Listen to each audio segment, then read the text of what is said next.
Urban FM 104.5. Urban FM 104.5. On est avec Elvis dans le Da Fresh Morning. Elvis, bonjour. Bonjour Da Fresh, bonjour René Ruth. Bonjour Elvis. Comment tu vas ce matin? Ça va bien. Alors, qu'est-ce que le sport nous dit ce matin? Aujourd'hui, on fait un tour de sport. On va d'abord commencer par le rugby. Parler du 15 de France de rugby qui a remporté le tournoi des 6 nations. Ça faisait 10 ans que l'équipe de France de rugby n'avait pas remporté un tournoi de Grand Chelem. Et là, ça a été fait, amené par le coach, le grand sélectionneur français, on parle notamment du rugby, Fabien Galtier, qui a remporté le Grand Chelem avec l'équipe de France. C'est-à-dire que ce coach-là, en fait, il est un peu le Didier Deschamps du rugby. Parce qu'on se souvient, pour la petite histoire, Didier Deschamps, le sélectionneur français, on parle évidemment de l'équipe de football de France, a remporté la Coupe du Monde en tant que joueur en 98. Et 20 ans après, en tant que coach, il a remporté maintenant la Coupe du Monde en 2018. Et c'est la même chose avec Fabien Galtier. En tant que joueur international français de rugby, il a remporté le Grand Chelem en 2002 avec l'équipe de France. Et 20 ans après, il revient remporter un autre Grand Chelem, le tournoi, le tournoi des 6 nations, comme on l'appelle, en 2002. Donc, c'est dire qu'aujourd'hui, Fabien Galtier a ramené la France au sommet parce que ça faisait 12 ans que cette équipe de France n'avait pas remporté un tournoi de Grand Chelem. Donc, la France qui se repositionne et qui espère évidemment pour le mondial de rugby pouvoir bien se positionner. Pourquoi ne pas aller remporter ce mondial-là? Parce que aujourd'hui, la France a remporté le tournoi des 6 nations en battant le 15 de la Rose, qui est la meilleure équipe de rugby d'Europe. Le 15 de la Rose, c'est la formation d'Angleterre. C'est comme ça qu'on l'appelle, le 15 de la Rose. On va continuer dans le sport pour parler du football. Là, on va faire un petit tour du côté de la bonne performance qu'a effectué Pierre-Emerick Aubameyang. Aujourd'hui, on va dire quoi? Cette grande prestation fait couler beaucoup d'encre et de salive. Pourquoi? Parce qu'au niveau de la célébration de son deuxième but où il a fait le truc de Sangoku là. Donc il y a des internautes qui sont allés tweeter Aubameyang, Sangoku et autres. Mais après il y a pas des gens qui sont contre. Après il y a d'autres joueurs qui ont pris ça mal, comme l'international allemand Toni Kroos, qui est champion du monde avec l'Allemagne en 2014, qui est carrément allé tweeter pour dire non-sens à la célébration d'Aubameyang. Genre pour dire que la célébration d'Aubameyang, c'est n'importe quoi en fait. Après, mais il a imité un geste de Sangoku, non? Mais justement, est-ce que c'est une injure? C'est ce geste de Sangoku là en fait qui a énervé non seulement les supporters du Real de Madrid et les joueurs du Real de Madrid, parce que généralement pour ceux qui regardaient les Django Banzel, quand Sangoku vient faire ce geste là, c'est que il a atteint un niveau pas possible en fait. Genre, et Toni Kroos dit que tu n'as atteint aucun niveau. C'est trop tôt? Oui, Tony, je pense que l'Allemand trouve que c'est trop tôt pour lui de faire ce geste là. Bon, même pas après. C'est à quel niveau, à quel moment du match que Aubameyang vient faire ça? Il marque le premier but. Non, mais le geste pour Sangoku signifie qu'il a atteint tous les niveaux. Donc, si toi, tu fais ça, c'est que tu considères que tu as atteint l'ultime niveau dans tout. Mais après, dans la célébration... Ou bien c'est juste l'ultime niveau dans le match. Bien sûr, le niveau dans le match, parce que pour la petite histoire, rappelons-nous qu'Aubameyang a été écarté depuis le 5 décembre avec Arsenal. Et il a signé avec Barcelone par la petite porte. Donc, personne ne s'attendait à ce qu'Aubameyang puisse aligner ses performances-là. 11 matchs, 9 buts. Et de quelle manière un doublé au classique. Je tiens déjà à rappeler que c'est le Real de Madrid qui est en tête du championnat. Oui. Et le Barça, quand Aubameyang est arrivé, le Barça était 7e. Et actuellement, le Barça est 3e du championnat. Mais on a dit que le Barça sans Aubameyang n'avait pas 12 points. Le Barça avec Aubameyang n'a toujours pas 12 points. Les gens disent que le match n'avait pas d'enjeu. C'est le grand débat sur les réseaux sociaux en ce moment. Vous êtes content d'avoir gagné, mais ça ne change rien. Le Real est toujours à plus de 12 points du Barça. Mais ce que beaucoup oublient, c'est qu'avant la venue d'Aubameyang, le Real était 7e. Donc pas qualifié en Ligue des Champions. Vous voyez un peu. Donc, le Barça ou le Real? Le Barça était 7e du championnat. D'accord. Donc, pas qualifié pour la Ligue des Champions. La venue d'Aubameyang et Xavi l'avait souligné, il était sceptique par rapport au fait qu'Aubameyang, qui est un joueur de couloir, qui est un joueur très rapide, qui aime les espaces, est-ce qu'il va pouvoir s'adapter au style de jeu du Barça, qui est le tiki-taka? On commence les passes au niveau du gardien. au but adverse. Est-ce qu'Aubameyang va s'imposer? Et aujourd'hui, Aubameyang démontre que c'est un grand joueur parce qu'il a pu non seulement s'imposer dans ce système de jeu-là, et il arrive à être le deuxième meilleur buteur du FC Barcelone derrière Depay qui a 10 buts. Aubameyang aujourd'hui a 7 buts en 11 matchs. Donc, c'est dire qu'il s'est vraiment imprégné du style de jeu du Barça et il s'est bien installé maintenant dans cette équipe du Barça. Maintenant, par rapport à la célébration, mais ça va de soi. Personne ne s'attendait à ce qu'Aubameyang puisse faire un doublé lors de la rencontre qui est le Classico, qui est le match qui a le plus d'engouement dans le monde entier en termes de club. Parce que le match le plus passionné, le match qui fait couler beaucoup d'encre et de salive et les supporters sont pratiquement dépassés, c'est la finale de la Coupe du Monde. Mais après la finale de la Coupe du Monde, c'est même pas la finale de la Ligue des Champions, c'est le Classico, le Real de Madrid contre Barcelone. Et au quartier, beaucoup disaient Aubameyang joue au haut niveau, mais le Classico c'est autre chose. Oui. Mais après il arrive au Classico, il fait un doublé. Donc, c'est dire que lorsqu'il vient faire la mode de Sangoku... Benzema n'était pas là. Non, mais après, ça ne regarde que le Real de Madrid. Et puis, c'est pas un seul doigt qui lave le... Je pense que le match devait être différent si Benzema était là. Oui, bien sûr. Benzema, il marque avec le dos. Benzema, c'est qui devant Aubameyang? Mais après, derrière, le Real de Madrid a beaucoup de joueurs. Vinicius était là. Courtois, le gardien, était là. Tous les joueurs du Real étaient là. Hein. Et puis, tu as entendu ce que René Ruth a dit? Bon, après, c'est discutable. Bon, d'accord, on va parler de ça. Après, c'est discutable. Donc, lorsque Aubameyang vient faire la célébration où il disparaît, évidemment, il doit faire cette célébration-là parce que personne ne s'attendait à ce qu'il puisse faire le doublé. La célébration de la disparition. De quand Sangoku fait ça, il disparaît. Il disparaît directement, il est à un autre niveau. Donc, quand Aubameyang vient faire ça, il est à un autre niveau. Donc, du coup, Toni Kroos... Après, il a disparu, on l'a sorti du match. Oui, c'était pour faire un standing ovation. Donc, quand l'Allemand, Toni Kroos, voit ça, il a la tête qui chauffe, que le gars, là, il arrive, il fait le doublé, après, il vient nous faire une célébration que nous tous nous aimons et tout. Pourquoi il vient faire ça, en fait? Donc, c'est un peu ce qui a suscité l'énervement de Toni Kroos. On va maintenant parler des éliminatoires de la Coupe du Monde, zone Afrique. Donc, nous avons 10 représentants africains qui sont allés au play-off pour les éliminatoires de la Coupe du Monde. Parce qu'on rappelle que la Coupe du Monde va se jouer du côté du Qatar cette année 2022. Et nous n'avons pas encore des équipes qui iront représenter l'Afrique. Donc, ce que nous savons, c'est qu'il y a 10 équipes qui ont été qualifiées pour les playoffs.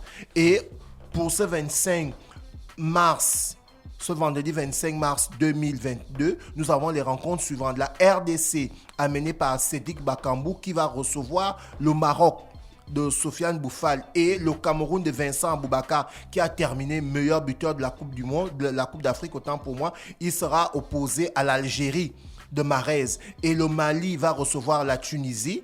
Les pharaons d'Égypte auront la possibilité de pouvoir se venger parce qu'ils ont perdu la finale de la Coupe d'Afrique face au Sénégal et ces deux équipes se retrouvent encore en play-off pour la place qualificative pour le mondial. Donc, les pharaons quand tu gagnes la Coupe d'Afrique comme ça, on ne peut pas te qualifier direct pour la Coupe du Monde. Non. La Coupe d'Afrique, c'est la Coupe d'Afrique. La Coupe du Monde, c'est la Coupe du Monde. Parce que si les champions de chaque zone étaient directement qualifiés, ça allait créer une frustration. Il y a combien de zones? Il y a 5 zones. Alors 5 si zones. on peut déjà qualifier 5 équipes d'office, où est le problème? Non, mais après, la Coupe du Monde, c'est la compétition de la FIFA. C'est la seule compétition que la FIFA organise. Les autres coupes, ce sont on va dire quoi, les organes qui les structures qui sont affiliées à la FIFA. Par exemple, comme la CAF organise la Coupe d'Afrique des Nations. Pour la Coupe d'Afrique des Nations pour les sélections nationales. L'UEFA organise la Coupe d'Europe. Et l'UEFA organise la Coupe d'Europe. L'Amérique du Sud organise la Copa América. L'Amérique du Centre organise la CONCACAF. Donc, c'est un peu comme ça que c'est organisé. Maintenant, après, ces structures-là ont aussi les coupes des clubs. Par exemple, au niveau de l'Afrique, on a la Ligue des champions africaine, on a la Coupe de la CAF.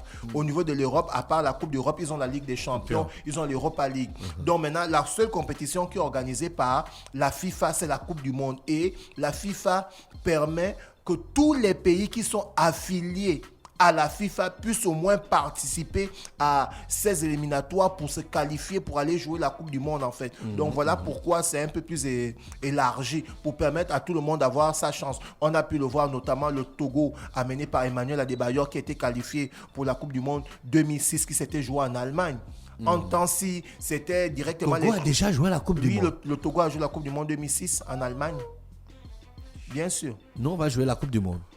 On aura la possibilité de jouer la Coupe du Monde. On attend un nouveau président de la fédération avec la nouvelle vision qui va impulser pour le championnat national. On joue les qualifications? Non, on est déjà éliminé. Les qualifications, c'est l'Égypte qui nous a éliminés. Alors pourquoi tu me dis nous, on va jouer la Coupe du Monde? Non, je dis... La Coupe du Monde qui arrive, là, on ne joue pas ça. La Coupe du Monde qui arrive, on ne joue pas ça. Mais on va attendre la Coupe du Monde 2026. On a la possibilité de travailler.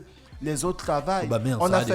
On a fait 2 ans sans championnat. Mais il y a des nouveaux joueurs. Il y a Boupenza, il y a Alevina, il y a Axel Meillet, que le grand nous avait dit qu'il était d'OIM et tout. Donc on a encore beaucoup de joueurs. Il y a Yohan Obiang. Donc pour terminer, pour parler de ces éliminatoires de la Coupe du Monde, on a le choc de l'Afrique de l'Ouest qui va opposer les Black Stars du Ghana aux Super Eagles du Nigeria.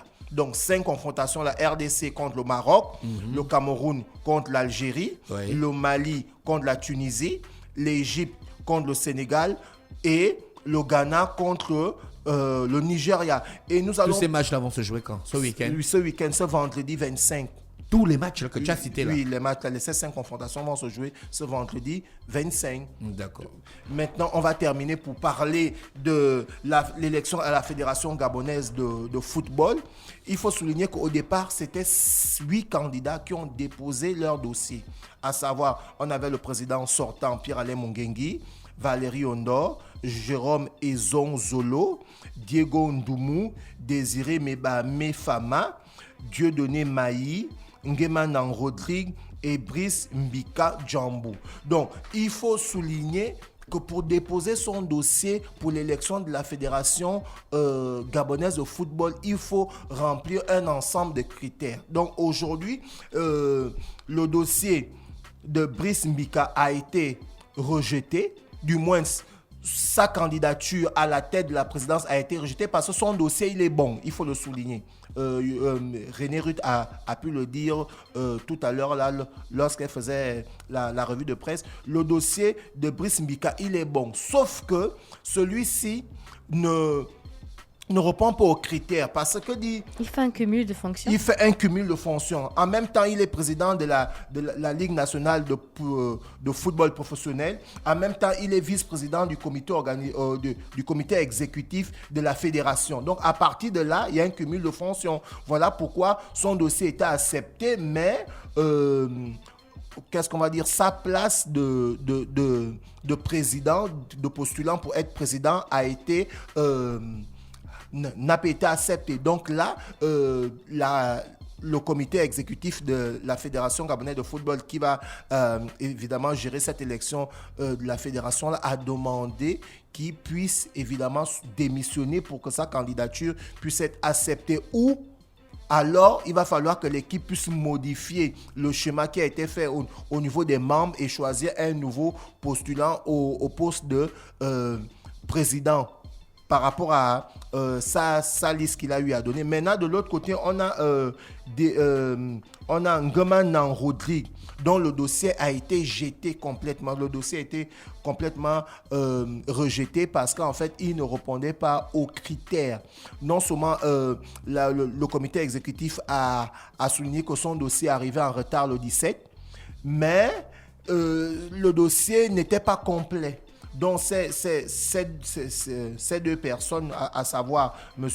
Nguemanan Rodrigue et Brice Mbika Djambou, ont la possibilité de refaire d'autres dossiers et de venir compléter ce qui manque. Et l'information est arrivée depuis le lundi 21. Donc aujourd'hui, c'est leur dernier délai pour pouvoir postuler et non seulement compléter leur dossier et leur permettre de participer à l'élection de la fédération qui aura lieu ce 16 avril du côté de la ville de Lambaréné. Mais ce dont on sait déjà, c'est que les dossiers de Pierre-Alain Mungengui, Valérie Ondor, Jérôme Effon, Rodrigue Diego Ndoumou, Désiré Meba, Dieudonné Maï. Ces 6 dossiers ont été déjà acceptés. Et pour les différents dossiers de ces différents présidents, on souligne notamment dans le dossier de Efon Zolo, des anciens hauts dirigeants du football gabonais, à savoir par exemple Otogo Castagne, qui est dans l'équipe de Efon Zolo. On a aussi François Mégas qui fait son retour. Donc on a là des anciens, des gars en fait qui gèrent le football gabonais, qui aujourd'hui ont décidé de venir se positionner par rapport à cette élection de la Fédération gabonaise de football. Parce que comme on le sait, depuis 2 ans, il n'y a pas de championnat. Depuis 2 ans, les joueurs ne font rien. Ils sont pratiquement laissés à l'abandon. On a pu voir certains joueurs, dont on ne va pas citer le nom, qui sont devenus des taximans, d'autres qui arrangent les téléphones à la gare routière, d'autres qui vendent les habits. Donc, cette élection-là n'est pas une petite élection, parce que le président qui sera élu va non seulement amener une nouvelle vision, et il va devoir évidemment préparer la relève. Parce que si on a eu à faire 2 ans sans championnat, ça veut dire que ceux qui étaient cadets, à cette époque-là, quand le championnat était arrêté, ne sont plus cadets. D'accord. Ceux qui étaient juniors ne sont plus juniors. Ceux qui étaient espoirs ne sont plus espoirs. Donc, cette élection, on espère vivement que le nouveau président qui sera élu va amener un nouveau dynamisme. Il va apporter une nouvelle vision pour relancer ce championnat national, et pourquoi pas pour permettre au club gabonais de retrouver le haut niveau, comme c'était à l'époque de Bilinga, Sogara, le FC 105 et autres. Merci Elvis avec nous ce matin sur les 104.5 Urban FM, la station urbaine dans le Da Fresh Morning. Restez connectés dans le morning. Urban FM 104.5.